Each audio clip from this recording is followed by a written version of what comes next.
Hello students, तो कैसे हैं आप सब। मैं सत्यम प्रशांत कौशल आ गया हूं क्लास 10 फिजिक्स का एक नया चैप्टर लेके, जिसमें मैं आज आपको पढ़ाने जा रहा हूं लाइट, जिसके अंदर हमें पढ़ना है सबसे पहला पार्ट रिफ्लेक्शन, फिर पढ़ेंगे रिफ्रैक्शन। आज के लेक्चर में ये दोनों टॉपिक्स कवर किए जाएंगे। जीरो से लेकर एडवांस लेवल तक के सारे कॉन्सेप्ट पढ़ाए जाएंगे। जैसा कि आपको पता होगा कि मैंने फास्ट ट्रैक फिजिक्स करके एक सीरीज स्टार्ट किया है, और उस सीरीज का सबसे पहला चैप्टर फिजिक्स का जो मैं पढ़ाने जा रहा हूं वो यही है बेटा। मैं इस चैप्टर को कैसे कंप्लीट करूंगा मैं बता देता हूं, या कोई भी चैप्टर जो आपके बोर्ड एग्जाम्स आ रहे हैं उसके लिए कैसे पढ़ाऊंगा। सबसे पहले मैं चैप्टर को दो वीडियोस में डिवाइड कर दूंगा, एक एक घंटे की बेटा। सबसे पहले मैं क्या करूंगा, जो एक वीडियो होगी एक घंटे की, उसके अंदर मैं पूरा क्लियर एक्सप्लेनेशन दूंगा, पूरे चैप्टर्स का डिटेल में एक्सप्लेनेशन दूंगा, सारे पॉइंट्स कवर करूंगा, सारे कॉन्सेप्ट, सारे जितने भी फॉर्मूले हैं सब कुछ पढ़ाए जाएंगे।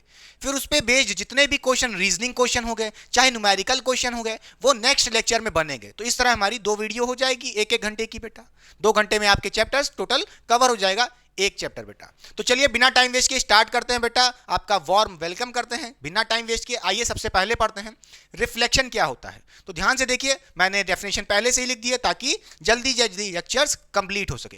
तो ध्यान से देखिए, the phenomena of striking off रे on reflecting surface and return back in the same medium. यानी कि अगर कोई रे स्ट्राइक करती है किसी रिफ्लेक्टिंग सरफेस पे, रिफ्लेक्टिंग सरफेस कुछ भी हो सकता है, जैसे आपकी कोई पॉलिश्ड वॉल हो गई, या ये व्हाइट बोर्ड हो गया, या मिरर हो गया, उस पर कोई इंसिडेंट होती है रे, या गिरती है, स्ट्राइक करती है और रिफ्लेक्ट करके सेम मीडियम में ट्रेवल करती है, तो क्या हो रहा है, कौन सा फिनोमिना, रिफ्लेक्शन हो रहा है मेरे प्यारे बच्चों। समझ गए। अच्छा, आइए समझाने की थोड़ी सी कोशिश करते हैं डायग्राम से। मान लीजिए मेरे पास यहाँ पे रिफ्लेक्टिंग सरफेस ये है बेटा। यहाँ पे हम रिफ्लेक्टिंग सरफेस कैसे दिखाएंगे, ऐसे दिखाते हैं। क्लियर। हमने इसके पीछे कोटिंग कर दी है, या कह लो पेंट कर दिया है, तो आगे वाला सरफेस ये वाला, इस साइड वाला कैसा हो गया, रिफ्लेक्टिंग हो गया है, और पीछे वाला कोटेड हो गया है। क्लियर। अच्छा, यहां पे जो कोटिंग होती है मिरर्स की बेटा, मिरर की जो कोटिंग होती है वो सिल्वर ऑक्साइड की होती है। किसकी, सिल्वर ऑक्साइड की होती है, Ag2O। ठीक है। अगर हमने इसके पीछे कोटिंग कर दिया है तो सामने वाला सरफेस रिफ्लेक्टिंग सरफेस हो गया है, यानी कि जब इस पे कोई लाइट गिरेगी इसको रिफ्लेक्ट करके सेम मीडियम में ट्रैवल करा देगी। क्लियर हुई बात कि नहीं। अच्छा, तो मान लेते हैं हमारी ये एक रे इंसिडेंट हुई है इस पॉइंट पे, मान लेते हैं उस पॉइंट को हम नाम दे देते हैं पॉइंट P बेटा। क्लियर। अच्छा, जो लाइट या कह लो जो रे स्ट्राइक करती है रिफ्लेक्टिंग सरफेस पे, या कह लो गिरती है, उसी को बोलते हैं इंसिडेंट रे। क्या बोलते हैं, इंसिडेंट रे, जिसको हम स्मॉल आई से दिखाते हैं। किससे दिखाते हैं, स्मॉल आई से दिखाते हैं। क्लियर। अच्छा, इसी तरह जब ये गिरेगी तो कैसा सरफेस है, रिफ्लेक्टिंग सरफेस है, इसको क्या कर देगा, रिफ्लेक्ट कर देगा। तो रिफ्लेक्ट करने के बाद ये क्या करेगी, रिटर्न बैक कर जाएगी सेम मीडियम में, और इस रे को क्या बोलते हैं, रिफ्लेक्टेड रे। क्लियर हुई बात नहीं, पक्का क्लियर कि नहीं क्लियर। फिर सुनिए बेटा, ये जो लाइट गिर रही है इस रिफ्लेक्टिंग सरफेस पे, इसको बोलते हैं इंसिडेंट रे। आफ्टर रिफ्लेक्शन ये रे जो जा रही है स्ट्राइक करके वापस रिटर्न बैक हो रही है सेम मीडियम में, उसको बोलते हैं रिफ्लेक्टेड रे। क्लियर। और जिस पॉइंट पे इंसिडेंट रे गिरी थी और उसी पॉइंट से ये जो रे जा रही है रिफ्लेक्टेड रे, उस पॉइंट को क्या बोलते हैं, पॉइंट P, जिसको हम बोलते हैं पॉइंट ऑफ इंसिडेंस भी चाहिए तो लिख लीजिए। क्लियर। अच्छा, कोई दिक्कत नहीं होनी चाहिए।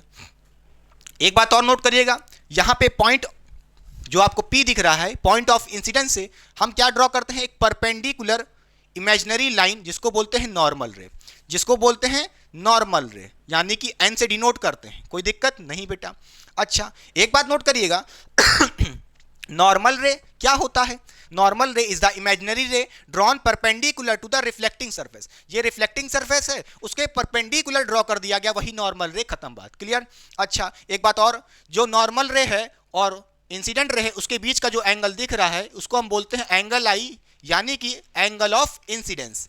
क्या बोलते हैं, एंगल ऑफ इंसिडेंस। इसी तरह जो नॉर्मल रहे और रिफ्लेक्टेड रहे उसके बीच में जो एंगल है उसको बोलते हैं angle of reflection, angle of reflection. Clear हो गई बात। चलिए, अब ये सारे जो टर्म हमने आपको पता है, इंसिडेंट रे क्या होती है, द रे विच स्ट्राइक द रिफ्लेक्टिंग सरफेस, ऐसी रे जो स्ट्राइक कर रही है रिफ्लेक्टिंग सरफेस को, वही इंसिडेंट रे होती है। ठीक है। फिर आई रिफ्लेक्टेड रे, फिर I reflected ray, the ray after striking the reflecting surface. अच्छा, द रे आफ्टर स्ट्राइकिंग ऐसे गई, फिर इसको क्या कर गई, स्ट्राइक करने के बाद, after striking the reflecting surface, जो सेम मीडियम में जा रही है। क्लियर हो गई बात? उसी को बोलते हैं रिफ्लेक्टेड रे। नॉर्मल रे क्या होती है? Imaginary ray drawn perpendicular to reflecting surface. ये हमारी रिफ्लेक्टिंग सरफेस था, उसके परपेंडिकुलर, उस सरफेस के परपेंडिकुलर हमने नॉर्मल बना दी है, इमेजिनरी लाइन है हमने ड्रॉ किया है, ठीक है, क्लियर। और जो भी एंगल देखते हैं इस नॉर्मल रे से देखते हैं, क्लियर। अब देखिए एंगल ऑफ इंसिडेंस क्या है? एंगल आई, इसको लिख लीजिए पूरा नाम, angle of incidence. Angle between, बेटा ये बिटवीन लिखा है BW, ठीक है, angle between incident ray and normal रे, क्लियर। इंसिडेंट रे ये है, देखिए बेटा, इंसिडेंट रे ये है और नॉर्मल रे ये है, इनके बीच का angle incident, angle of incidence हो गया। एंगल ऑफ इंसिडेंस लिख लीजिए अलग से। एंगल आर यानी कि एंगल ऑफ रिफ्लेक्शन, ये क्या है? नॉर्मल रे और रिफ्लेक्टेड रे के बीच का एंगल, एंगल ऑफ रिफ्लेक्शन हो गया। क्या रखने की जरूरत है? खत्म बात, क्लियर। ये टॉपिक क्लियर हो गया। रिफ्लेक्शन कैसे हो रहा है? थ्रू प्लेन मिरर, समझा दिया है, सारे टर्म क्लियर हो गए। साइड हो रहा हूं, उसके बाद पढ़ते हैं लॉस ऑफ रिफ्लेक्शन, ठीक है, कॉपी करिए। तो चलिए बच्चों पढ़ते हैं अपना नया टॉपिक, वो है लॉज ऑफ रिफ्लेक्शन। तो ध्यान से देखिए, ये टॉपिक बहुत ही ज्यादा पूछा जाता है board examination point of view से। तो देखिए बेटा, लॉज ऑफ रिफ्लेक्शन का मतलब क्या होता है? ध्यान से देखिए, हमारा जो पहला पॉइंट होता है लॉज ऑफ रिफ्लेक्शन का, वो क्या होता है? Incident ray and reflected ray and normal ray must lie in a same plane. आइए समझाने की कोशिश करते हैं। तो ध्यान से देखिए, सबसे पहला पॉइंट पहले तो रीड करिए। The incident ray, reflected ray and normal drawn at the point of incidence must lie in a same plane। तो ध्यान से देखिए, जैसा कि आप देख पा रहे होंगे कि जिस प्लेन में इंसिडेंट रे है उसी प्लेन में आपकी रिफ्लेक्टेड रे है बेटा, और उसी प्लेन में नॉर्मल रे है।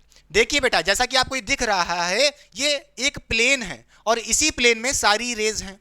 कोई ऐसी रे नहीं होगी कि जो इस प्लेन के बाहर आ रही हो। जैसे आइए समझाने की कोशिश करते हैं। देखिए बेटा, ये हमारी इंसिडेंट रे ऐसे जा रही है, रिफ्लेक्टेड रे ऐसे जा रही है, ठीक है।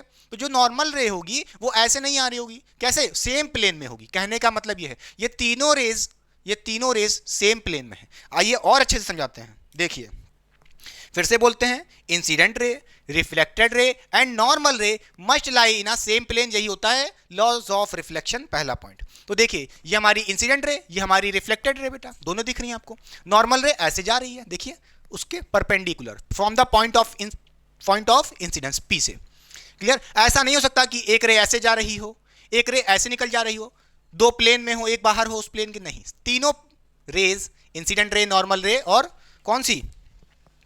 Reflected ray, must lie in a same plane. ये बात नोट करने वाली है। अच्छा, फिर हम यहां से कह सकते हैं angle of incidence is equal to angle of reflection. एक बात और नोट करिएगा, जिस एंगल से ये गिर रही है, या कह लो वही एंगल ऑफ इंसिडेंस, जितना एंगल ऑफ इंसिडेंस है उतना ही एंगल ऑफ रिफ्लेक्शन होना चाहिए। ये भी कह सकते हैं कि जिस एंगल से गिरी उसी एंगल से रिफ्लेक्ट बैक कर गई है, ठीक है, कोई दिक्कत नहीं बेटा। नोट करिएगा, अगर एंगल ऑफ इंसिडेंस कितना है? 30 डिग्री है, तो ये भी कितना रहेगा? 30 डिग्री रहेगा। ये 60 तो ये भी 60, क्लियर, पक्का। हम यहाँ पे एंगल की बात यहाँ से नहीं कर रहे हैं, हम नॉर्मल रे से देख रहे हैं एंगल को। क्लियर हो गई बात? पक्का। अच्छा, अब आइए देखते हैं नेक्स्ट टॉपिक क्या है अपना, लेटरल डिस्प्लेसमेंट। बहुत ही छोटा सा टॉपिक है, शायद एनसीईआरटी में हटा भी दिया गया है, मगर फिर भी कवर कर लेते हैं। क्या मतलब होता है लेटरल डिस्प्लेसमेंट? देखिए बेटा, the phenomena due to which the left side becomes the right side of object and the right side becomes the left side of object. Excuse me, ठीक है।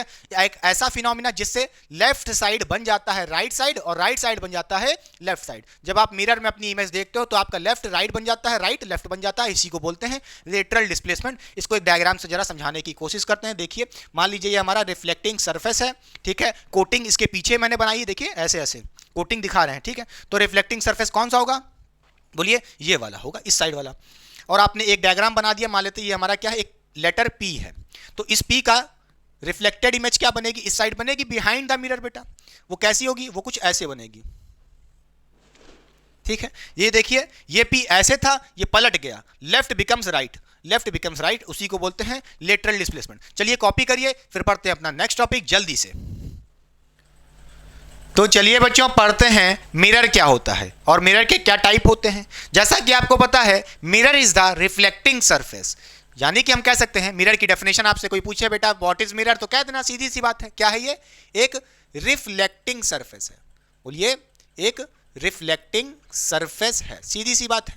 मिरर क्या होता है मैंने बता दिया है। मिरर यहाँ पे हमारे पास क्या क्या पढ़ने वाले हैं, एक तो हमारे पास स्फेरिकल मिरर होता है और एक होता है प्लेन मिरर। प्लेन मिरर तो आपने पढ़ा होगा, घर में भी देखा होगा, अपने बाल खींचते हो जब, जुल्फियां झाड़ते हो, हैंडसम लगने की कोशिश करते हो जबकि आप हो भी नहीं, ठीक है। ये बात तो आपको पता होगी, इस पे क्वेश्चन कुछ नहीं आता है बोर्ड के अंदर। जो टॉपिक एनसीईआरटी में है वो है स्फेरिकल मिरर और यहाँ से क्वेश्चन आते हैं। नोट करने वाली बात क्या है, स्फेरिकल मिरर हमारे पास यहाँ पे बेटा 2 टाइप्स के होते हैं। तो सबसे पहले लिखिए, स्फेरिकल मिरर हमारे पास यहाँ पे 2 तरह के होते हैं, एक तो कॉनकेव मिरर और एक तो कॉन्वेक्स मिरर, ठीक है। अच्छा, अब आइए पहले समझते हैं डायग्राम से कैसे पहचानेंगे कॉनकेव मिरर और कॉन्वेक्स मिरर को। पॉइंट्स तो सारे लिख दिए हैं, पहले आइए डायग्राम समझते हैं। देखिए बेटा, मैं कहूं कि ये क्या है, क्या ये कॉनकेव मिरर है? नहीं बेटा, मिरर तो तब बनेगा जब किसी एक साइड ट्रांसपेरेंट ग्लास के या स्फेरिकल ग्लास के कोटिंग की जाए, तभी पहचान पाओगे कॉनकेव की कॉन्वेक्स। अच्छा, अब आपको पता है ये वाला जो सरफेस है इस साइड वाला, ये कैसा सरफेस है? आउटर सरफेस है। और अगर आउटर सरफेस पे कोटिंग कर दी जाए, अगर आउटर सरफेस पे कोटिंग कर दी जाए तो हम क्या कहेंगे? ये कॉनकेव मिरर है। क्यों कह रहे हैं ऐसा? फिर सुनिए, अगर हमने आउटर सरफेस पे कोटिंग कर दी है तो क्या होगा? इनर सरफेस यानी कि इस साइड वाला जो सरफेस होगा, इस साइड वाला अंदर से देखिए, इनर सरफेस क्या हो जाएगा? रिफ्लेक्टिंग सरफेस हो जाएगा। ये बात तो आपको पता है। अरे बाहर से कोटिंग करोगे, पेंट करोगे सिल्वर ऑक्साइड की, तो अंदर वाला सरफेस रिफ्लेक्टिंग सरफेस हो जाएगा, सीधी सी बात है। क्लियर? अच्छा, अब आइए बात करते हैं कॉन्वेक्स मिरर में क्या होता है। तो ध्यान से देखिए, क्या ये कॉन्वेक्स मिरर? नहीं, ये तो तब कहेंगे, पहले ये बताओ कोटिंग किस साइड है, तभी तो पहचानेंगे कि कॉन्वेक्स है कि कॉनकेव।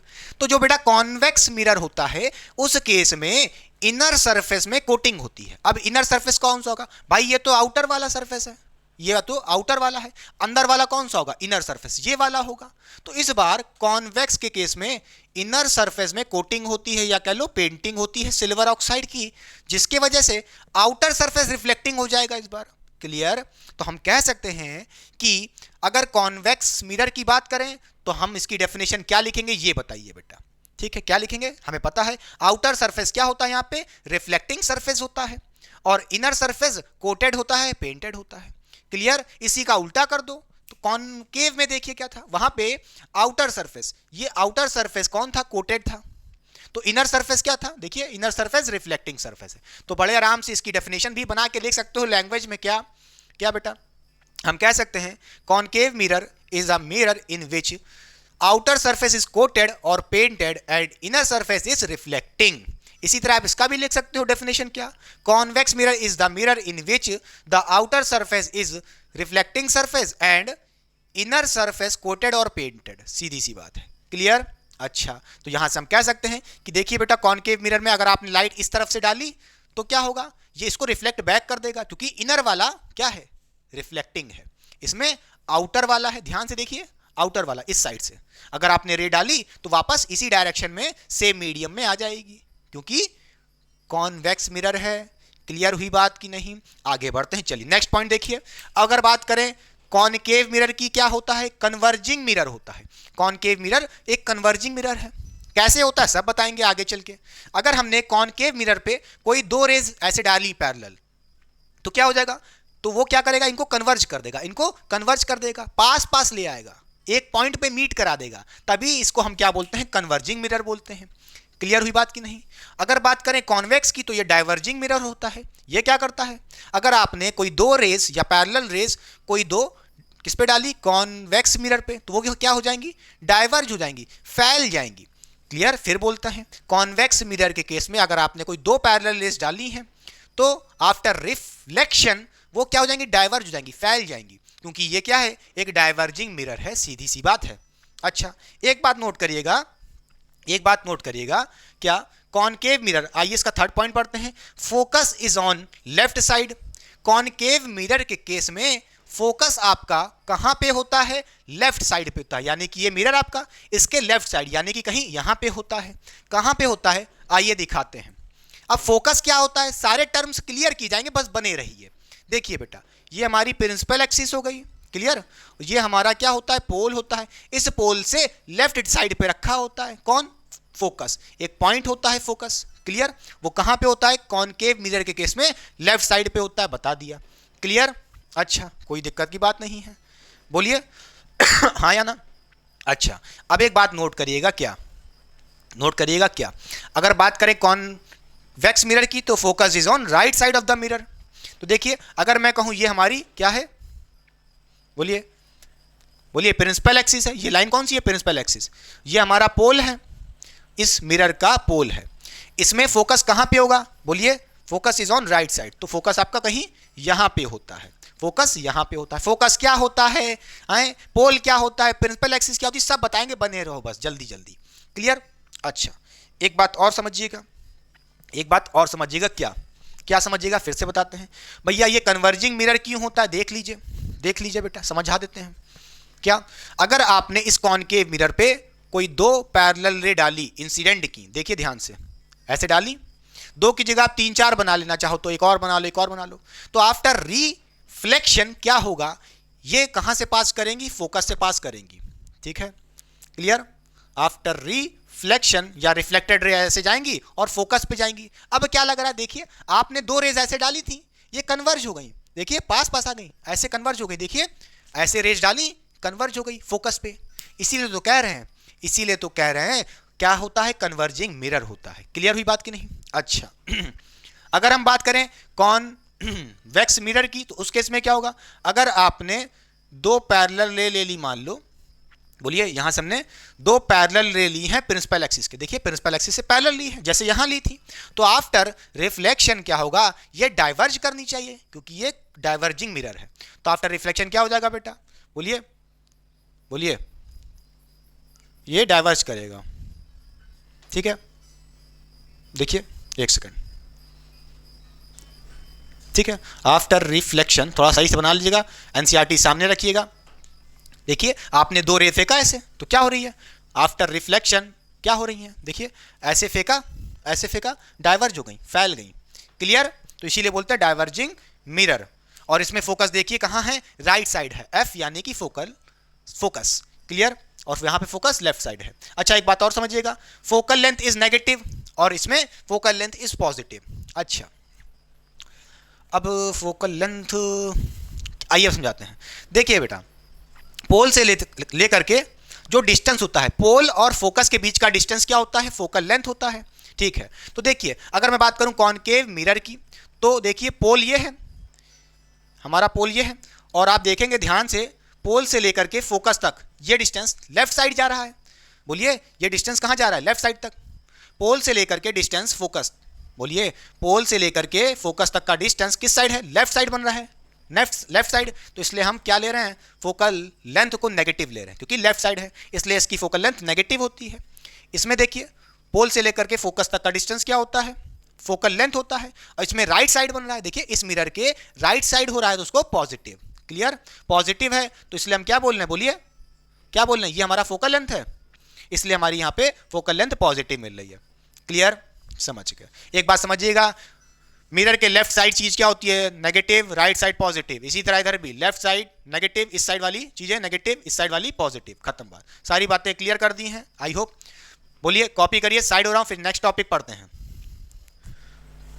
तो चलिए बच्चों पढ़ते हैं कुछ नए टॉपिक, वो है terms related to spherical mirror. कौन कौन से टर्म हमारे लिए इंपॉर्टेंट है स्फेरिकल मिरर को रिलेटेड, तो ध्यान से देखिए बेटा, यहाँ पे जो हमें पढ़ने हैं सारे टर्म मैं एक जगह लेके आ गया हूँ, सबको एक्सप्लेन कर दूंगा, आपके बोर्ड एग्जाम्स के लिए इंपॉर्टेंट है। देखिए बेटा जैसा कि आपको दिख रहा है ये कॉन्वेक्स मिरर, कॉनकेव मिरर कैसे बने हैं, आइए समझते हैं। होता क्या है, हमारे पास एक कोई ग्लास बॉल होती है या कह लो ट्रांसपेरेंट ग्लास बॉल होती है, उसमें से हम इतना टुकड़ा, जैसा कि आप देख पा रहे हैं, इस ग्लास बॉल में से अगर हम एक छोटा सा टुकड़ा इतना सा काट लेते हैं, ठीक है, और उसके आउटर सरफेस पे कोटिंग कर देते हैं तो इनर सरफेस रिफ्लेक्टिंग हो जाएगा, तो उसको क्या बोलेंगे, कॉनकेव मिरर। इसी तरह अगर हमारे पास कोई ग्लास बॉल है, उसमें से हम इनर सरफेस पे कोटिंग करते हैं तो आउटर सरफेस रिफ्लेक्टिंग हो जाएगा, तो उसको क्या बोलेंगे, कॉन्वेक्स मिरर बोलेंगे। क्लियर हुई बात कि नहीं, समझ में आया कि नहीं।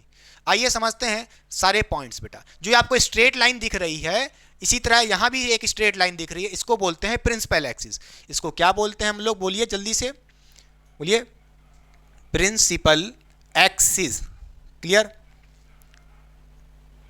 ठीक है, इस लाइन को क्या बोलते हैं हम लोग, प्रिंसिपल एक्सिस। चाहे इधर की बात हो चाहे उधर की बात हो, दोनों के लिए सारे टर्म्स सेम ही होंगे। देखिए पक्का। अच्छा अब ये देखिए P फॉर यहाँ पे पोल होता है, ठीक, पोल क्या होता है बता देते हैं, mid point of the mirror. Focus को हम यहाँ पे F से दिखा रहे हैं। C फॉर यहाँ पे सेंटर ऑफ कर्वेचर है। इन पॉइंट्स को चलिए रिप्रेजेंट कर देते हैं। पहले देखिए सेंटर ऑफ कर्वेचर को यहाँ पे हम लोग C से दिखाएंगे, कैपिटल C से, ठीक। पोल को हम लोग यहाँ पे P से दिखाएंगे और फोकस को कैपिटल F से दिखाएंगे मेरे प्यारे बच्चों, पक्का। चाहे वो कॉनकेव हो चाहे कॉन्वेक्स हो, खत्म बात। अब आइए सारे पॉइंट्स पढ़ते हैं। पहला पॉइंट है जो हमारे लिए सेंटर ऑफ कर्वेचर क्या होता है, C क्या होता है। अब वो चाहे कॉनकेव हो चाहे कॉन्वेक्स हो, दोनों के लिए सेम डेफिनेशन रहेगी, कुछ अलग नहीं रहेगा। क्लियर। तो देखिए centre of curvature, the centre of sphere of which spherical mirror is a part. देखिए हमारे पास यहाँ पे क्या था, एक स्फीयर है, देख रहे हैं ना, स्फीयर है। उस स्फीयर में से उस स्फीयर का सेंटर, मेरी बात सुनिएगा, उस स्फीयर का सेंटर, ठीक है, जिसका ये मिरर पार्ट है, टुकड़ा है, उसी को तो बोल रहे हैं सेंटर ऑफ कर्वेचर। क्लियर हो गई बात, ठीक है। अच्छा आइए अब पढ़ते हैं रेडियस ऑफ कर्वेचर क्या होता है। डिस्टेंस बिटवीन, BW का मतलब बता चुके हैं बार बार, between pole and centre of curvature. यानी कि अगर आप यहां से देखो ये डिस्टेंस पोल से लेकर के सेंटर ऑफ कर्वेचर तक के डिस्टेंस को हम क्या बोल रहे हैं, कैपिटल R, यानी कि रेडियस ऑफ कर्वेचर। सब समझते जाइएगा, पक्का। अच्छा क्लियर। फिर पढ़ते हैं पोल क्या होता है। पोल क्या है, mid point of spherical mirror. ये स्फेरिकल मिरर है, उसका मिड पॉइंट, ये जो P दिख रहा है, इसी को पोल बोलते हैं। इसी तरह इधर भी देखिए, ये पोल इधर है।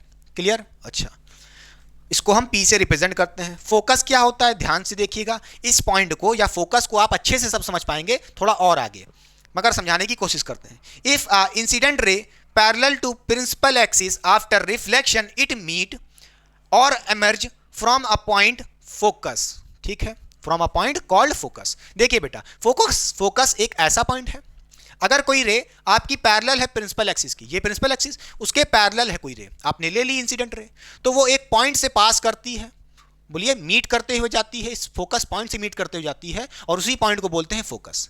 क्लियर। कॉनकेव है तो अगर आपने कोई पैरेलल रे ली है इस प्रिंसिपल एक्सिस के, कॉन्वेक्स के केस में ऐसा लगेगा उसमें से वो एमर्ज हो रही है, बाहर निकल रही है, और उस पॉइंट को ही बोलते हैं फोकस। अभी सब समझेंगे, चिंता ना करिए, ठीक है।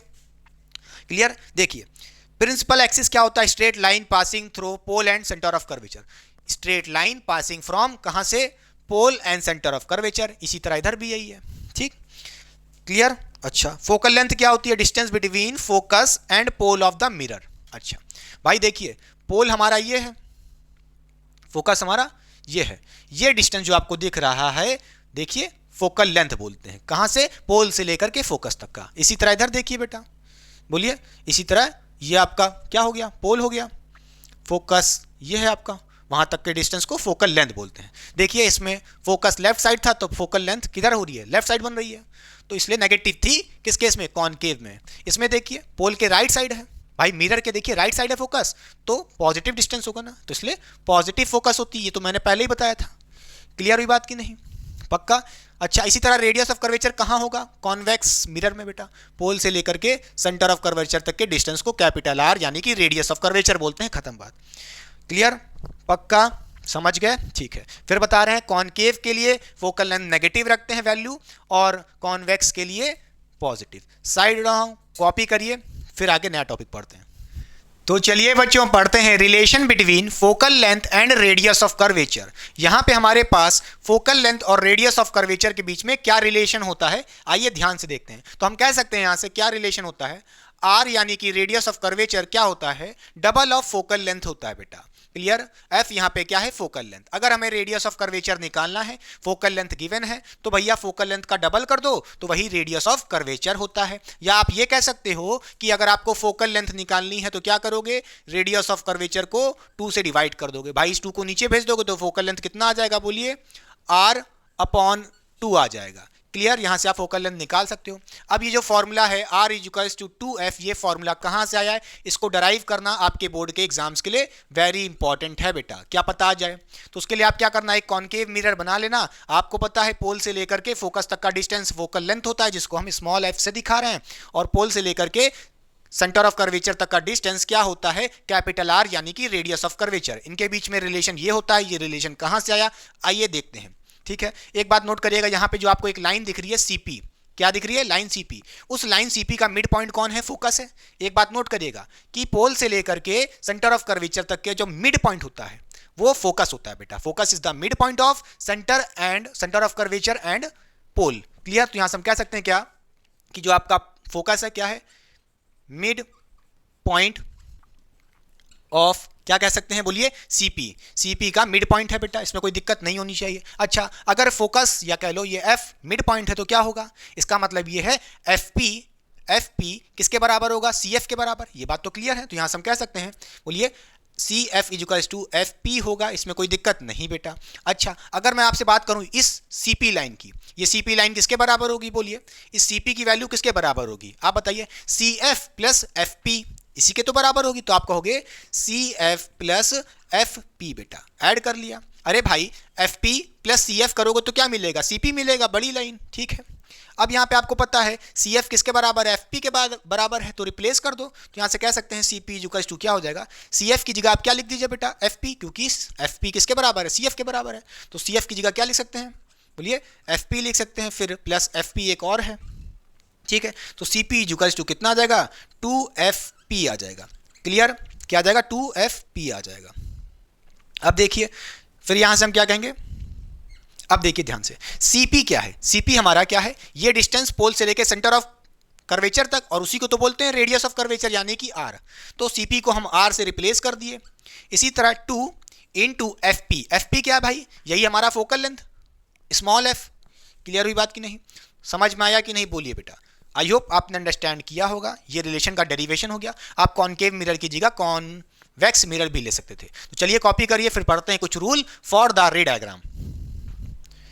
तो चलिए बच्चों पढ़ते हैं रूल्स फॉर द रिफ्लेक्शन। इसी टॉपिक को एनसीईआरटी में दूसरी हेडिंग से लिखा गया है, representation of image by spherical mirror using a रे डायग्राम। ठीक है, इस हेडिंग को भी देख लीजिए। अब हमें पढ़ना है रूल्स क्या होते हैं रिफ्लेक्शन के लिए। आइए देखते हैं। सबसे पहला रूल क्या है, जब हमारी रे पैरेलल टू प्रिंसिपल एक्सिस होगी, जब हमारी इंसिडेंट रे प्रिंसिपल एक्सिस के पैरेलल होगी, अगर हमारे पास कॉनकेव मिरर है या हमारे पास कॉन्वेक्स मिरर है, मिरर लगा लेना प्यारे बच्चों। ठीक है, तो क्या होगा, तो ध्यान से देखते हैं, आइए समझते हैं। अगर हमारे पास कॉनकेव मिरर है और आपकी ये जो लाइन दिख रही है ये क्या है, प्रिंसिपल एक्सिस है। अगर इस प्रिंसिपल एक्सिस के आपकी जो इंसिडेंट रे है वो पैरेलल है, देखिए प्रिंसिपल एक्सिस के पैरेलल है, तो आफ्टर रिफ्लेक्शन क्या होगा, अगर कॉनकेव मिरर है तो क्या होगा, रे पासेस थ्रू फोकस, यानी कि आफ्टर रिफ्लेक्शन रे विल पास थ्रू फोकस। तो हम कह सकते हैं जो आपकी रिफ्लेक्टेड रे होगी कहां से पास करेगी, फोकस से पास करेगी। क्लियर? सच में पास करती है, नोट करिएगा, ray passes through focus reality में।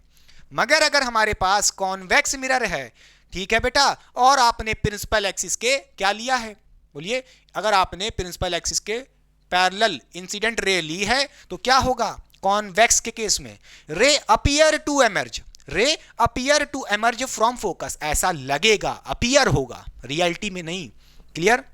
ऐसा लगेगा कि फोकस से, ठीक है, फोकस से एक रे एमर्ज हो रही है आफ्टर रिफ्लेक्शन। अब ध्यान से देखिए कैसे, आपने इसको जरा फील करिए, उल्टा सीखिए। आपने डॉटेड डॉटेड करके तब बनाया, मगर ऐसे समझिए, आपने कॉन्वेक्स मिरर के बोलिए प्रिंसिपल एक्सिस के पैरेलल इंसिडेंट रे किया, आफ्टर रिफ्लेक्शन ये डाइवर्ज होना था क्योंकि भाई कॉन्वेक्स है, और डाइवर्ज कैसे हो रहा है, ध्यान से देखिए, ये रिफ्लेक्टेड रे ऐसा लग रहा है, जब मैंने इसको पीछे बैकवर्ड प्रोड्यूस किया तो ऐसा लग रहा है फोकस से अपीयर हो रही है, सॉरी एमर्ज हो रही है, ऐसा अपीयर हो रहा है, मगर रियलिटी में नहीं कह सकते। क्लियर हुई बात कि नहीं? ये था हमारा पहला पॉइंट या कह लो पहला रूल। अब चलिए पढ़ते हैं सेकंड रूल, कॉपी कर लीजिए।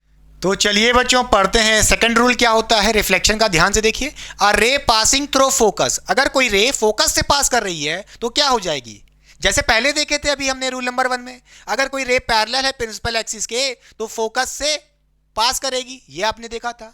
उल्टा कर दिया है, अगर रे फोकस से पास कर रही है तो क्या हो जाएगी, प्रिंसिपल एक्सिस के पैरेलल हो जाएगी, बस खत्म बात। तो ध्यान से देखिए, अगर हमारे पास कॉनकेव मिरर है और रे हमारी कहां से पास कर रही है बेटा, रे हमारी फोकस से पास कर रही है, ठीक है बेटा, ये आपकी इंसिडेंट रे है। अब एक्चुअली में देखिए फोकस से लगभग पास कर रही है। अब आपके पास बेटा स्केल होगी, अच्छे से बनाइएगा, ठीक है, तभी मार्क्स मिलेगा, और सारे एरोज भी बनाने हैं। ये आपकी इंसिडेंट रे तो फोकस से पास करी है। फिर आफ्टर रिफ्लेक्शन थ्रू क्या हो जाएगा, कॉनकेव मिरर। देखिए ध्यान से, ये हमारी प्रिंसिपल एक्सिस, उसी के पैरेलल बन गई हमारी रिफ्लेक्टेड रे, चाहे कॉनकेव हो चाहे कॉन्वेक्स हो। एक बात नोट करिएगा, रे क्या हो जाएगी, बिकम पैरेलल, चाहे कॉनकेव हो चाहे कॉन्वेक्स। नोट करिएगा, अगर कोई रे फोकस से पास कर रही है after reflection parallel to principal axis, खत्म बात। अब इधर देखिए कॉन्वेक्स मिरर के केस में, देखिए आपने एक रे डाली है, वो किससे पास कर रही है, फोकस से, ठीक है। अब देखिए बेटा, आपकी मान लीजिए रे ये है, पहले तो डॉटेड डॉटेड बना लेते हैं, ठीक है। ये आपने रे डाली कोई, ठीक, क्या आपने रे डाली ऐसे शुरू से, कॉन्वेक्स मिरर है बेटा। तो देखिए ऐसा लग रहा है कि फोकस से पास कर रही है, लग रहा है अपीयर। तो आफ्टर रिफ्लेक्शन क्या हो जाएगा, बोलिए क्या हो जाएगा, पैरेलल टू प्रिंसिपल एक्सिस। रे या कह लो रिफ्लेक्टेड रे पैरेलल हो जाएगी प्रिंसिपल एक्सिस के, खत्म बात। तो कॉपी करिए, मूव करते हैं रूल नंबर 3 पे। तो चलिए बच्चों पढ़ते हैं थर्ड रूल क्या होता है। A ray passing through centre of curvature, अगर ऐसा हो रहा है तो क्या होगा, देखिए बेटा, कॉनकेव मिरर हो चाहे कॉन्वेक्स मिरर हो, अगर कोई ray passing through centre of curvature, centre of curvature से पास कर रही है तो क्या होगा, after reflection ray retraces it path, या कह लो return back to its original path बेटा, चाहे कॉनकेव हो चाहे कॉन्वेक्स, दोनों के केस में सेम चीजें होंगी आफ्टर रिफ्लेक्शन।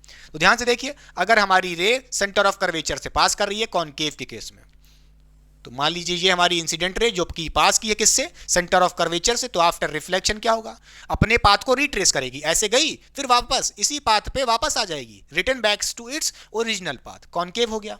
इसी तरह कॉन्वेक्स में भी होगा बेटा। तो देखिए हमारा सेंटर ऑफ कर्वेचर बेटा ये है, एक मिनट, ठीक है, ये हमारा सेंटर ऑफ कर्वेचर है। तो इससे देखिए ऐसे, ठीक है, आपने इस पे एक इंसिडेंट की रे, आपने रे एक इंसिडेंट की, ठीक है। आफ्टर रिफ्लेक्शन क्या होगा, इसी पाथ पे रिफ्रैक्टेड रे वापस चली जाएगी, खत्म बात। क्लियर हुई बात कि नहीं, समझ गए। तो चलिए अब पढ़ते हैं रे diagram for concave and convex mirror.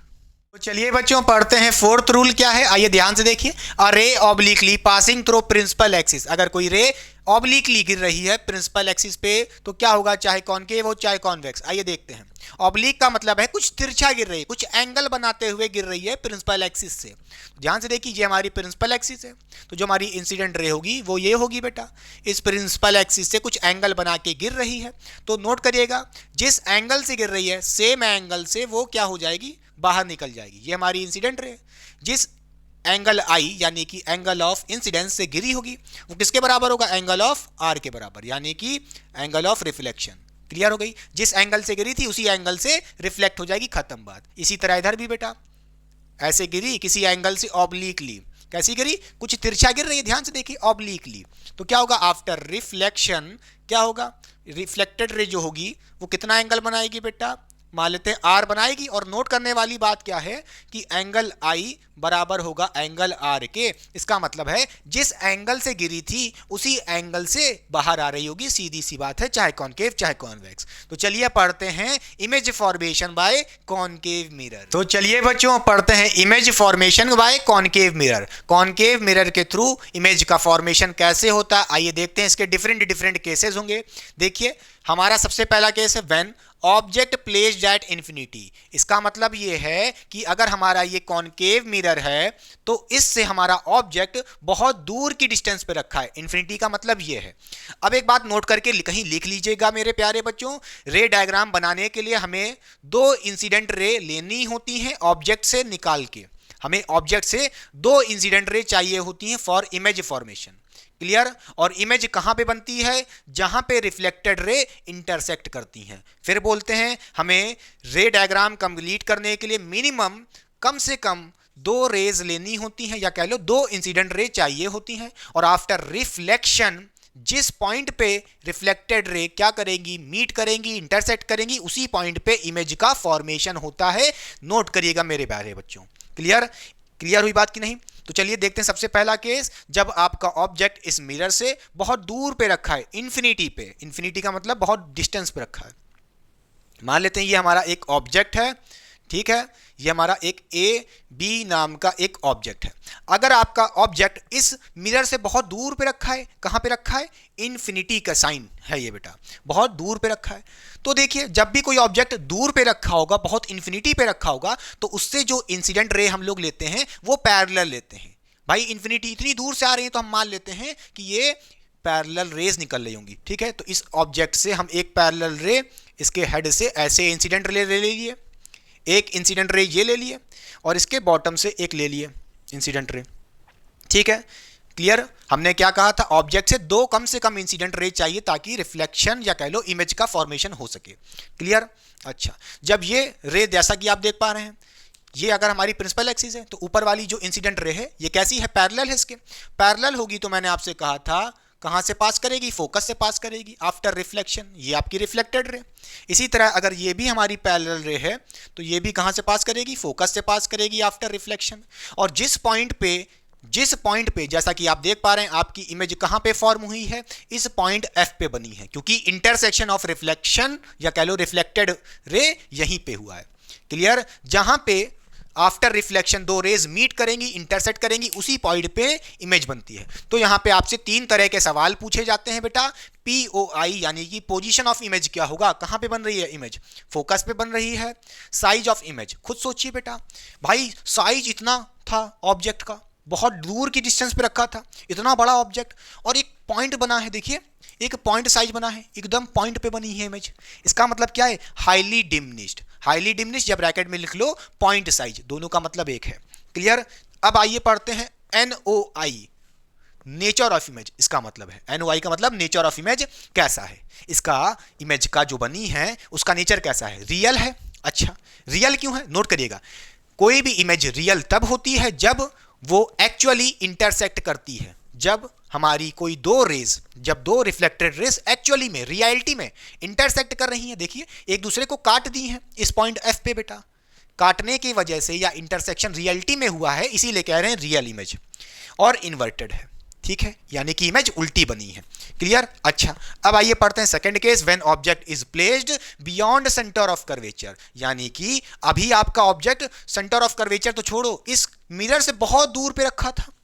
अब ये आपका अगर मिरर है बेटा, ये इसका सेंटर ऑफ कर्वेचर है, इससे बियॉन्ड रखा है, कुछ डिस्टेंस दूर पे रखा है, बहुत दूर नहीं, ठीक है। बियॉन्ड का मतलब होता है पीछे रखा है, तो सेंटर ऑफ कर्वेचर के कुछ दूर के डिस्टेंस पे रखा है, इसके बियॉन्ड रखा है। तो मान लीजिए ये हमारा ऑब्जेक्ट ए है, AB नाम का एक ऑब्जेक्ट है, ठीक। अच्छा, रे डायग्राम कंप्लीट करने के लिए हमें क्या चाहिए होगा, दो रेस चाहिए होती हैं। नोट कर लीजिए, एक रे, मेरी बात सुन लीजिए, हमेशा दो रेस चाहिए होती हैं, दो इंसिडेंट रे, उनमें से एक रे हमेशा क्या होती है, पैरेलल टू प्रिंसिपल एक्सिस ले लो, पैरेलल टू प्रिंसिपल एक्सिस ले लो। तो मैंने इसके टॉप हेड से एक रे क्या निकाल दी है, बोलिए पैरेलल टू प्रिंसिपल एक्सिस, एक इंसिडेंट रे ये ले ली। अगर ये पैरेलल है इंसिडेंट रे तो कहां से पास करेगी, फोकस से। बोलिए आपने पढ़ा था कौन केव मिरर के केस में आफ्टर रिफ्लेक्शन कहां से पास करती है, फोकस से, अगर रे पैरेलल है, ठीक है। एक रे ये ले लिए, और दूसरी रे कहां से लोगे, दूसरी रे कहां से लोगे, एक रे तो हमने कह दिया है, चाहे कोई भी केस हो, कॉनकेव हो कॉन्वेक्स हो, एक रे तो पैरेलल लेते हैं हमेशा, ठीक है, दो में से एक। दूसरी रे कहां से लोगे, अब देखिए वो हम कहां से पास करते हैं, उसको हम फोकस से पास करते हैं। तो ध्यान से देखिए, एक रे हम ऐसे फोकस से इंसिडेंट कर दिए, ठीक है, फोकस से इंसिडेंट कर दिए। तो आफ्टर रिफ्लेक्शन देखिए ध्यान से, आफ्टर रिफ्लेक्शन क्या हुआ है, फोकस से पास किया था इसलिए पैरेलल हो गई। ये अभी आपने क्या पढ़ा था, रूल पढ़ा था कि नहीं पढ़ा था, अगर फोकस से कोई रे जा रही है, पास कर रही है, तो वो पैरेलल हो जाएगी प्रिंसिपल एक्सिस के। तो देखिए उसके पैरेलल हो गई रिफ्लेक्टेड रे। क्लियर हुई बात की नहीं, पक्का। अच्छा, और किस पॉइंट पे कटी है, इस पॉइंट पे कटी है, जैसा कि आप देख पा रहे होंगे। आपका ऑब्जेक्ट AB पहले ऐसे रखा था, देखिए अब क्या हो गया, पलट गया है, तो यानी कि A वाला नीचे आ गया है एरो हेड, और B ऊपर हो चुका है, यानी कि इन्वर्ट हो चुकी है इमेज। अच्छा, अब क्या क्या पूछेगा, ध्यान से देखिए, इमेज कहां बनी है, देखिए F और सेंटर ऑफ कर्वेचर के बीच में बनी है, C एंड F के बीच में बनी है। तो पोजीशन ऑफ इमेज POI किसके बीच में है, बिटवीन F एंड C, यानी कि focus and centre of curvature के कहीं बीच में बनी है।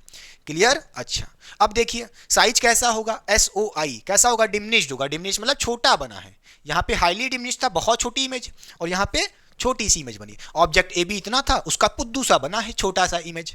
क्लियर। नेचर ऑफ इमेज कैसा होगा, रियल होगी। क्यों रियल है, क्योंकि यहाँ में सच में आफ्टर रिफ्लेक्शन देखिए दोनों रेज रिफ्लेक्ट करने के बाद इंटरसेक्ट की हैं। ध्यान से देखिए, एक ऐसे जा रही है और एक ऐसे, एक दूसरे को कैंसिल कर रही है, काट रही है, इंटरसेक्ट कर रही है, मीट कर रही है, जिसके वजह से रियल इमेज बनी है। पक्का। अच्छा, एंड इन्वर्टेड, इन्वर्टेड तो दिख ही रही है, पहले ऑब्जेक्ट आपका ए बी ऐसे रखा था, अब पलट गया है तो इन्वर्ट हो चुकी है। तो चलिए कॉपी कर लीजिए, फिर पढ़ते हैं और केसेस। चलिए बच्चों पढ़ते हैं कुछ और केसेस रे डायग्राम के ऊपर कॉनकेव मिरर के। ध्यान से देखिए case number 3, when object placed at C, यानी कि सेंटर ऑफ कर्वेचर पे ही आपका ऑब्जेक्ट रखा है। तो मान लेते हैं ये हमारा कॉनकेव मिरर है बेटा, और ये हमारा सेंटर ऑफ कर्वेचर पे ही इस बार ऑब्जेक्ट रखा है ए बी। एक ऑब्जेक्ट है मान लेते हैं अपवर्ड एरो से। रे डायग्राम बनाने के लिए हमने क्या कहा था, करने के लिए क्या कहा था, हमें कम से कम 2 इंसिडेंट रे चाहिए होती है। एक इंसिडेंट रे हम क्या लेंगे, पैरेलल टू प्रिंसिपल एक्सिस, हमारी ये प्रिंसिपल एक्सिस उसके पैरेलल रे ले लिए। ठीक है, तो आफ्टर रिफ्लेक्शन आपको पता है ये रे कहाँ से पास करेगी, बोलिए फोकस से पास करेगी, क्योंकि आपने पढ़ा था पैरेलल टू प्रिंसिपल एक्सिस होगी रे, तो आफ्टर रिफ्लेक्शन फोकस से पास करेगी। ठीक है, दूसरी इंसिडेंट रे हम कहाँ से पास करेंगे, इस बार फोकस से पास करेंगे। ध्यान से देखिए कहाँ से, इसके टॉप हेड से ऐसे। क्लियर, समझ गए, ये हमारी इंसिडेंट रे है। तो आफ्टर रिफ्लेक्शन अगर कोई रे नहीं, अगर कोई इंसिडेंट रे फोकस से पास कर रही है तो आफ्टर रिफ्लेक्शन क्या होता है, वो पैरेलल हो जाएगी प्रिंसिपल एक्सिस के। ध्यान से देखिए ये हमारी रे पैरेलल हो गई है प्रिंसिपल एक्सिस के, और इमेज कहाँ पे बनी है, ध्यान से देखिए इस पॉइंट पे बनी है जहाँ पे ये दोनों रेज इंटरसेक्ट की हैं। बोलिए हाँ या ना। ए बी ऐसे बना था बेटा, तो इस बार आपका ऑब्जेक्ट क्या हो जाएगा, बोलिए इमेज कैसी बन रही है, ए नीचे आ जाएगा और बी ऐसे ही रहेगा। क्लियर। तो जैसा कि आप देख पा रहे हैं पहले ए बी ऐसे रखा था, अब पलट चुका है, इन्वर्ट हो चुका है, और ऑब्जेक्ट का साइज भी सेम है। देखिए ए बी की जो लेंथ है उतनी ही इमेज की भी लेंथ है। इमेज ये है, ऑब्जेक्ट ये है बेटा, और ऑब्जेक्ट कहाँ पे रखा था, सेंटर ऑफ कर्वेचर सी पे रखा था। इमेज भी कहाँ बनी है, सेंटर ऑफ कर्वेचर पे तो बनी है, जहाँ पे इंटरसेक्ट की देखिए इसी जगह पे तो बनी है, सी पे बेटा। क्लियर। तो आइए इस पे क्या क्या क्वेश्चन पूछे जा सकते हैं, ध्यान से देखिए। पोजीशन ऑफ इमेज यानी कि सी एट सी, सी यानी कि centre of curvature, object centre of curvature पे रखेंगे तो इमेज भी इस केस में सेंटर ऑफ कर्वेचर पे बन रही है। खत्म बात। Size of image same size of the object है, जितना साइज ऑब्जेक्ट का था ए बी, ये जो दिख रहा है ऊपर वाला, ठीक है, वही इमेज का भी साइज बन रहा है। खत्म बात। क्लियर।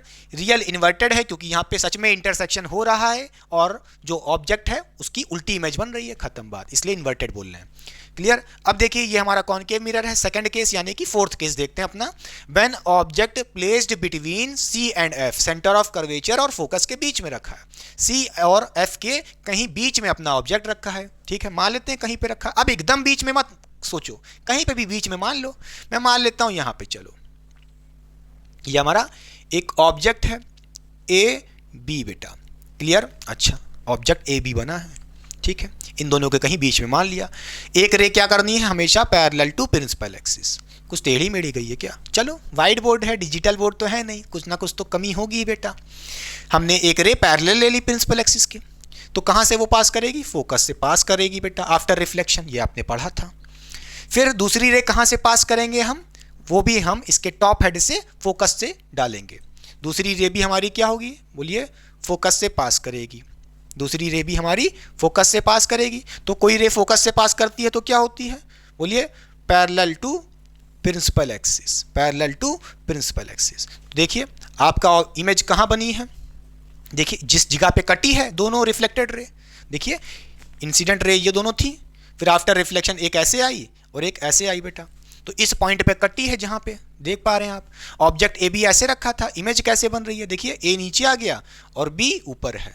क्लियर। यानी कि इमेज पलट चुकी है, इन्वर्टेड है, मगर कटी है रिफ्लेक्टेड रेज, तो इंटरसेक्शन हुआ, इसका मतलब रियल एंड इन्वर्टेड नेचर बना है। ऑब्जेक्ट देखिए साइज छोटा था बेटा, उससे बड़ा बना है, तो एनलार्ज इमेज हुई है, साइज बढ़ गया है।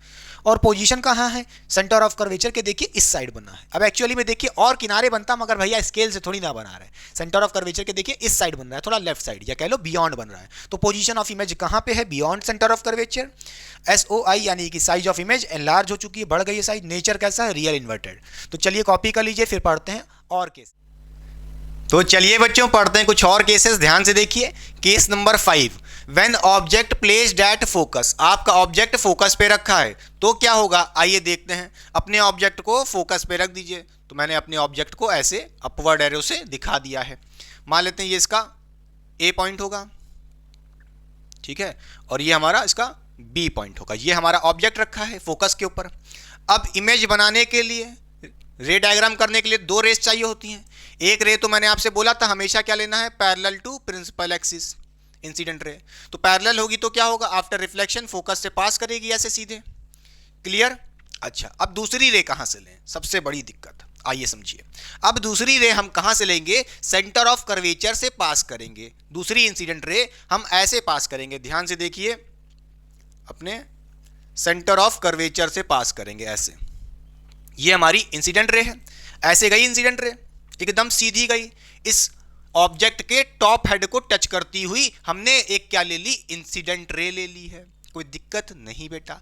तो आफ्टर रिफ्लेक्शन क्या होगा, अगर हमारी इंसिडेंट रे कहां से पास की है, सेंटर ऑफ कर्वेचर से, तो मैंने आपको बताया था जिस पाथ से वो गई है उसी पाथ पे वो रिटर्न बैक हो जाएगी, यानी कि रिफ्लेक्टेड रे भी वापस ऐसे ही आ जाएगी। और जैसा कि आप देख पा रहे हैं दोनों रिफ्लेक्टेड रे कैसे आ रही हैं, पैरेलली आ रही हैं। ये दोनों रेस कैसी हैं, पैरेलल हैं एक दूसरे के। क्या हैं, पैरेलल हैं। और पैरेलल रे बेटा अगर आप इसको बहुत दूर तक ले जाओ, बहुत दूर ले जाना पड़ेगा तब जाके कहीं ये कटेंगी, इंटरसेक्ट करेंगी, तभी तो इमेज बनेगी। अगर आपके पास पैरेलल रे है, बोलिए पैरेलल रे, तो ये बहुत कहीं दूर जाएंगी और ऐसे चिपक जाएंगी बहुत दूर पे, इन्फिनिटी पे। बहुत दूर दूर ले जाओ, कोई इनको और बढ़ाते जाओ इनकी लेंथ, बहुत दूर पे कहीं कटेंगी। तो इसका मतलब क्या है, पोजीशन ऑफ इमेज कहां पे होगी, इन्फिनिटी पे होगी। साइज ऑफ इमेज कैसा होगा, हाईली एनलार्ज होगा। खुद देखिए बेटा, अगर ये ऐसे जाएंगी ऑब्जेक्ट की साइज बहुत बड़ी होगी। क्लियर? अच्छा, highly enlarge. Nature of image कैसा होगा, भाई कटेंगी तो है ही, ये बात तो है, भले ही इन्फिनिटी पे कटेगी या कह लो इमेज इन्फिनिटी पे बनेगी, मगर रियल तो होगी ही, और इन्वर्टेड भी होगी। देखिए ऑब्जेक्ट ऐसे रखा है, ठीक, जब ये इमेज बनेगी तो कहीं ऐसे बनेगी नीचे दूर पे कहीं। क्लियर हो गई बात? ठीक है, पक्का।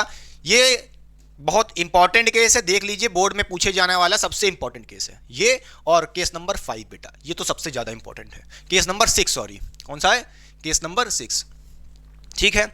अब देखिए, when object placed between focus and pole, focus और पोल के बीच में कहीं ऑब्जेक्ट रखा है तो क्या होगा, आइए देखते हैं। मान लीजिए ये हमारा एक ऑब्जेक्ट रखा है, ठीक, क्लियर, और इसकी हाइट है a और नीचे वाला पॉइंट b है, ठीक है। ए बी ऑब्जेक्ट रखा है।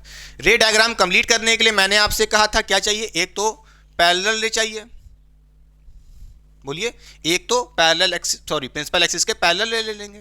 तो पैरेलल है तो क्या हो जाएगी, फोकस से पास करेगी ऐसे पीछे की तरफ। कोई दिक्कत नहीं बेटा, ये आपकी रिफ्लेक्टेड रे हो गई। क्लियर? अच्छा, एक रे तो ये हो गई। अब दूसरी रे इंसिडेंट रे कैसे लेंगे, दूसरी इंसिडेंट रे कैसे लेंगे, आइए देखते हैं।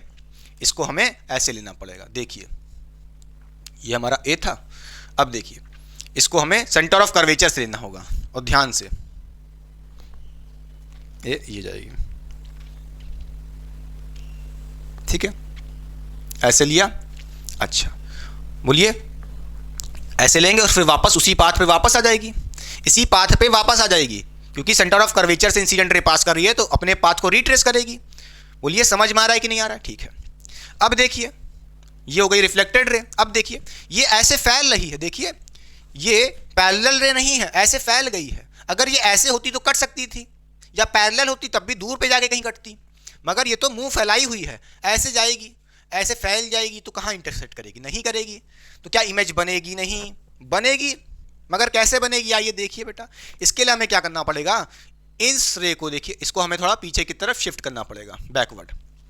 क्लियर? और जब आप इसको पीछे की तरफ बैकवर्ड शिफ्ट करेंगे, ठीक है, तो ये कहीं ऐसे बैकवर्ड शिफ्ट करा है, फिर जाके इंटरसेक्ट कर रही है, तो यहां पे इमेज बनेगी, आपकी इमेज यहां पे बनेगी। बोलिए, और इस बार देखिए, अगर आपका ऑब्जेक्ट ऐसे रखा था तो उसी तरह बनी है। बोलिए, सीधा इमेज बन रही है, अपराइट इमेज बन रही है, इरेक्ट इमेज बन रही है, इन्वर्ट नहीं हो रहा इमेज। तो देखिए ये ए था तो ये भी ए और ये भी बी बेटा, ठीक है, क्लियर। पोजीशन ऑफ इमेज कहाँ पे है, बिहाइंड द मिरर है, मतलब इस मिरर के बिहाइंड बनी है, या ये कह low back of the mirror, mirror के पीछे बनी है, खत्म बात इमेज।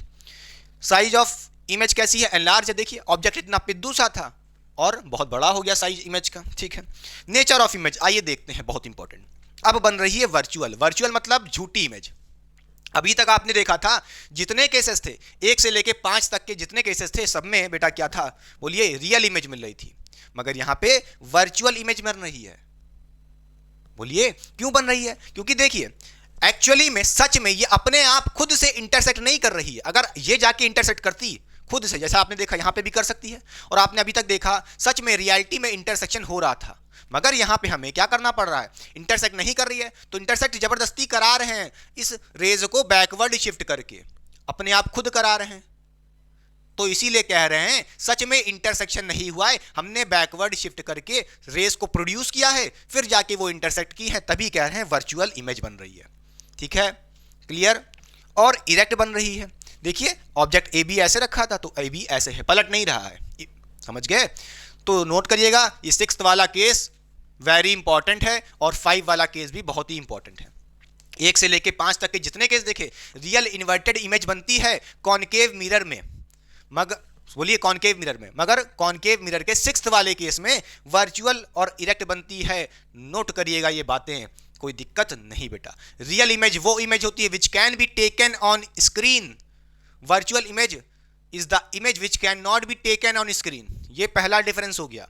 रियल इमेज कह सकते हैं is formed by actual intersection of 2 reflected rays, ठीक है, और इसमें these virtual rays are formed by without actual intersection of 2 reflected rays, हमने प्रोड्यूस करने पे इंटरसेक्ट कर रही है। क्लियर। तो कॉपी करिए। अब पढ़ते हैं कॉन्वेक्स मिरर के केसेस। तो चलिए बच्चों पढ़ते हैं image formation by convex mirror. Concave खत्म हो चुका है, अब जो मिरर आप देख रहे हैं ये कॉन्वेक्स मिरर है। उसका सबसे पहला केस देखिए, when object placed at infinity, यानी कि आपका ऑब्जेक्ट इस कॉन्वेक्स मिरर से इंफिनिटी पे रखा है, बहुत दूर की डिस्टेंस पे रखा है। तो मान लेते हैं अपना ऑब्जेक्ट ये है, ठीक, ये हमारा कोई ए बी ऑब्जेक्ट है जो कि इंफिनिटी पे रखा है, ये इंफिनिटी का साइन है, यानी कि इस मिरर से बहुत दूर पे रखा है। अगर कोई ऑब्जेक्ट इंफिनिटी पे रखा है तो उससे रेज हम कैसी लेते हैं बता चुके हैं, उससे जो रेज निकलती हैं वो पैरेलल निकलती हैं। तो एक इंसिडेंट रे हमने यहाँ से इसके टॉप से पैरेलल ले ली, तो ये कहाँ से पास करेगी, फोकस से। ऐसा लगना चाहिए कि एमर्ज हो रही है, तो ऐसा लगेगा कि ये रे हमारी बोलिए डाइवर्ज हो गई है, और कैसे हो रही है, फोकस से एमर्ज हो रही है, ऐसे।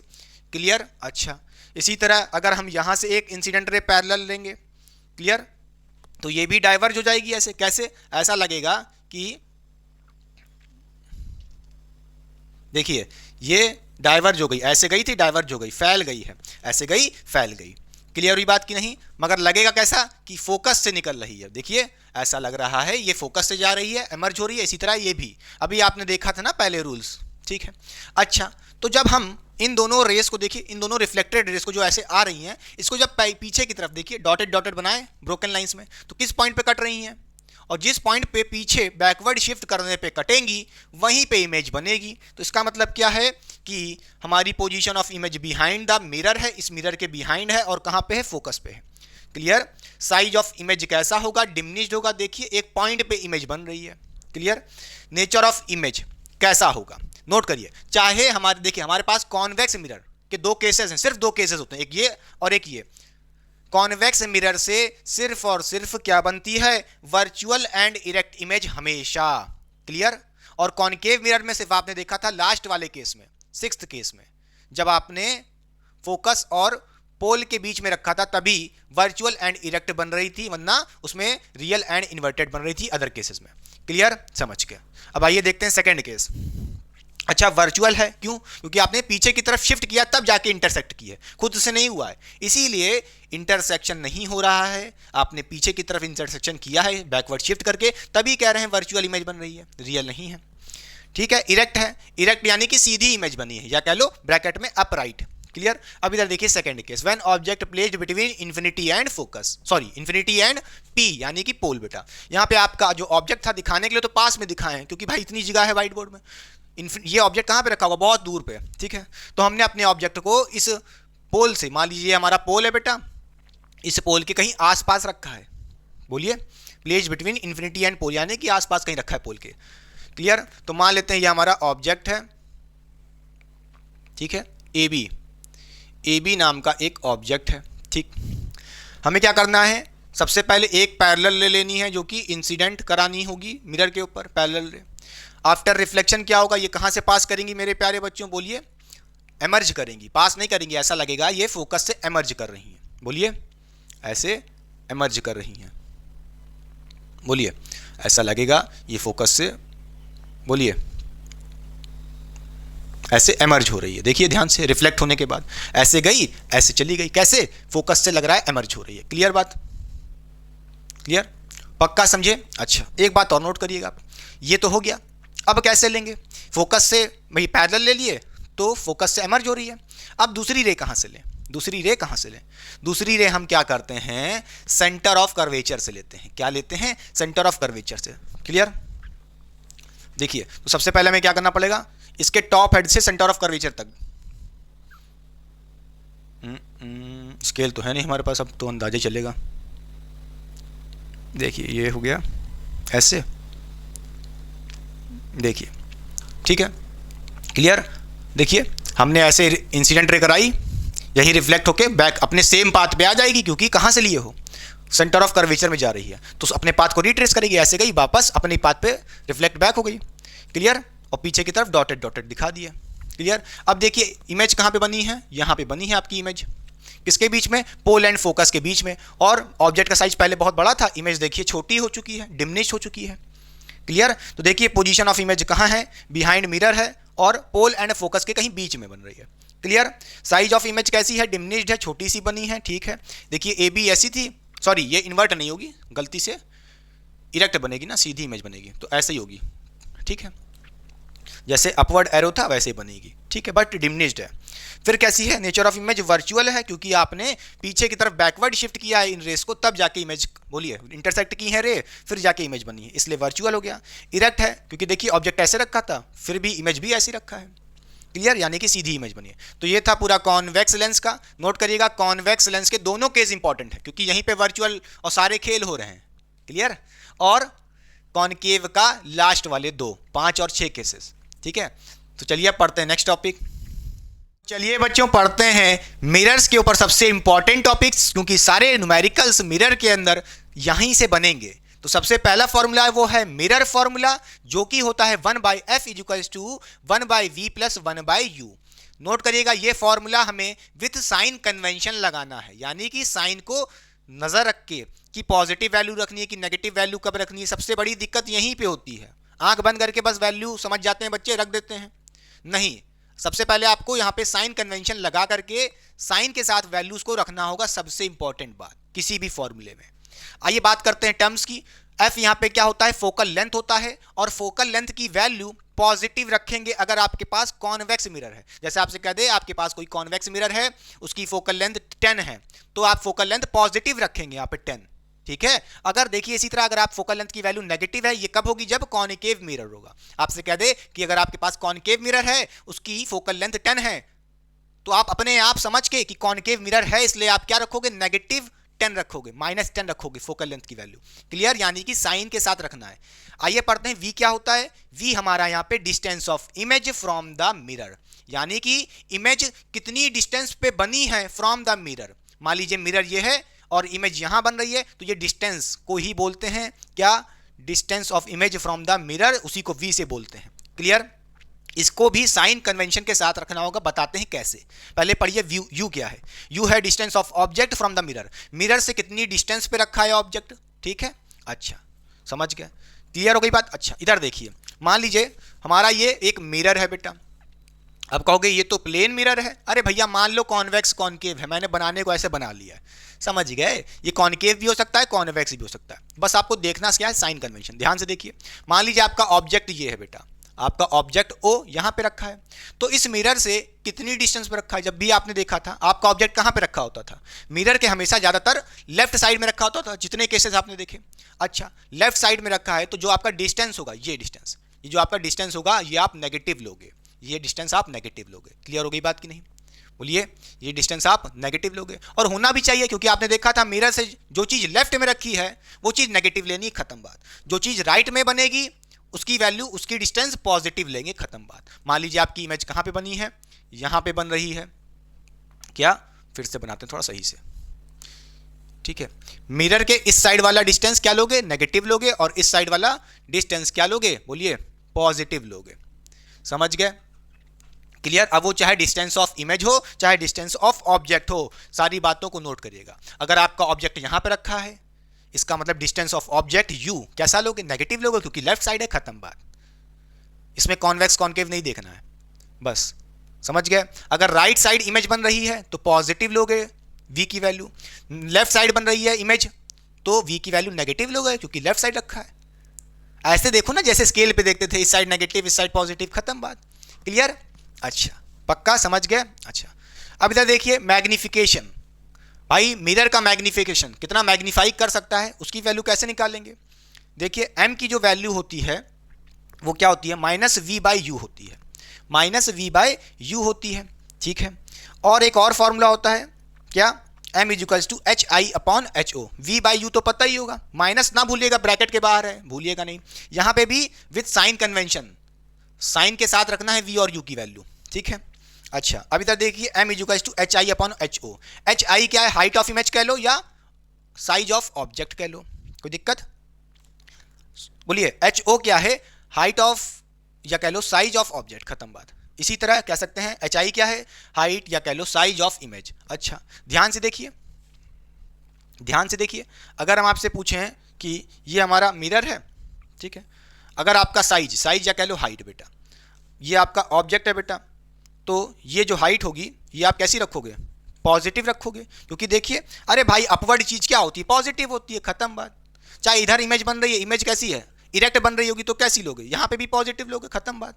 अगर नीचे बन रही होगी ऐसे, इन्वर्टेड बन रही होगी ऐसे, बोलिए, तो कैसी लोगे, नेगेटिव लोगे, डाउनवर्ड बन रही होगी। इसी तरह अगर मान लो इधर इमेज बन रही है और डाउनवर्ड है तो कैसी लोगे, नेगेटिव लोगे। बस इतना समझो, left side negative, right side positive, ऊपर अपवर्ड इमेज बन रही है तो पॉजिटिव, डाउनवर्ड इमेज बन रही है तो नेगेटिव, खत्म बात। ये साइन कन्वेंशन था, क्लियर हुई बात की नहीं, ये अपना साइन कन्वेंशन था। फिर मत कहना कि साइन कन्वेंशन नहीं पढ़ाया, ठीक है, पक्का। ये सारे फॉर्मूले साइन कन्वेंशन के साथ रखने, ठीक है।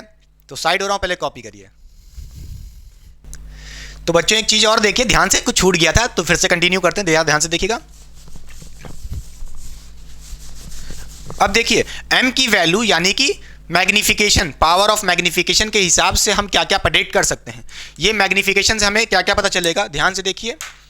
हमको यहाँ पे पता चलेगा क्या, एक तो बोलिए नेचर ऑफ इमेज कैसा है, NOI कैसे पता चलेगा, ध्यान से देखिए। अगर हमारी m की वैल्यू कैसी आती है, पॉजिटिव आती है, अगर यहाँ से हम सॉल्व करते हैं चाहे इससे, नोट करिएगा, हम सॉल्व करने के बाद अगर हमारी m की वैल्यू पॉजिटिव आती है तो उसका मतलब क्या है, हमारी जो इमेज है वो कैसी होगी, उसका नेचर क्या होगा, वो हमारी कैसी होगी, वर्चुअल और इरेक्ट होगी, वर्चुअल एंड इरेक्ट होगी। तो क्वेश्चन आपसे एग्जाम में कह देगा कि भाई ये बताओ नेचर ऑफ इमेज कैसा है, तो भाई आप m की वैल्यू निकालोगे, अगर इसकी वैल्यू पॉजिटिव आती है तो कहोगे वर्चुअल है एंड इरेक्ट है, खत्म बात। अगर m की वैल्यू क्या आती है, बोलिए मेरे प्यारे बच्चों, नेगेटिव आती है, तो नोट करिएगा रियल बनेगी एंड इन्वर्टेड बनेगी, रियल एंड इन्वर्टेड इमेज बनेगी, बात खत्म, क्लियर। कब, जब नेगेटिव वैल्यू आएगी, क्लियर। अगर आपकी m की वैल्यू बेटा नोट करिए, एक सेकेंड, अगर आपकी m की वैल्यू क्या आती है, बोलिए 1 से छोटी आती है, 1 से छोटी आ रही है, इसका मतलब डिमिनिश्ड बनी है, क्योंकि छोटी आ रही, खत्म बात, कोई दिक्कत नहीं। तो आप कहोगे आपकी जो साइज ऑफ इमेज होगा वो कैसा होगा, डिमिनिश्ड होगा, छोटी इमेज बनेगी, क्लियर। बोलिए ये तो हो गया नेचर ऑफ इमेज, फिर आप पढ़ रहे हो साइज ऑफ इमेज, ठीक है। अगर m की वैल्यू छोटी आ रही है, लेस देन 1 आ रही है तो डिमिनिश्ड इमेज, और m की वैल्यू ग्रेटर देन 1 आ रही है तो इसका मतलब क्या है, एनलार्ज हो जाएगी, साइज बढ़ जाएगा इमेज का, ऑब्जेक्ट साइज बढ़ जाएगा इमेज का। तो ये था पूरा ओवरऑल टॉपिक, सब कुछ कवर कर दिया है, स्क्रीनशॉट कॉपी कर सकते हैं। फिर मिलते हैं नेक्स्ट टॉपिक पे। तो बच्चों ये था पूरा overall lecture about the mirror, जिसमें आपने देखा रिफ्लेक्शन के ऊपर सारे कॉन्सेप्ट मैंने क्लियर कर दिए हैं। ठीक है। और जो इतने भी न्यूमेरिकल्स होंगे मिरर फार्मूला, मैग्निफिकेशन पे, ये पहले आप पढ़ के आइएगा, ठीक है। और जितने भी रीजनिंग वाले क्वेश्चन है सारे करवाएंगे ईमानदारी से, जैसे रिफ्लेक्शन पढ़ाया है। मगर इसके बाद मैं क्या करूंगा, रिफ्रैक्शन की एक वीडियो लाऊंगा, जैसे आपने इतना देखा है इसी तरह अच्छे से पढ़ाऊंगा रिफ्रैक्शन को भी। फिर रिफ्लेक्शन एंड रिफ्रैक्शन के ऊपर एक थर्ड वीडियो लाऊंगा, जिसमें सिर्फ और सिर्फ दबा करके क्वेश्चन, रीजनिंग वाले क्वेश्चन, न्यूमेरिकल सब कुछ होंगे। वीडियो कैसी लगी कमेंट बॉक्स में कमेंट करके बताइएगा। मैंने सोचा तो था कि 1 घंटे के अंदर ही पूरा सारा कॉन्सेप्ट क्लियर कर देंगे, मगर भैया ईमानदारी से पढ़ाते हैं, आपको बेवकूफ बना ही नहीं सकते। सारे कॉन्सेप्ट पढ़ाए हैं, एक एक चीज कोने कोने से समझाइए, डिटेल में समझाइए, ठीक है। तो लेक्चर तो भैया बन ही गया, क्या कर सकते हैं, ठीक है। तो 1 घंटे या 10 मिनट का लेक्चर ये बना होगा। इसी तरह रिफ्रैक्शन के ऊपर भी आएगा, फिर एक और लेक्चर आएगा न्यूमेरिकल पार्ट वाला। ये तीनों लेक्चर अगर आपने देख लिए तो पक्का विश्वास मानिए, यहां से क्वेश्चन आपका ऐसा हो ही नहीं सकता कि गलत हो जाए, पक्का। तो चलिए पढ़ाई करते रहें, ऑल द वेरी बेस्ट। मिलते हैं नेक्स्ट लेक्चर में। इस लेक्चर को पढ़ के आइएगा रिफ्रैक्शन के ऊपर, क्लियर।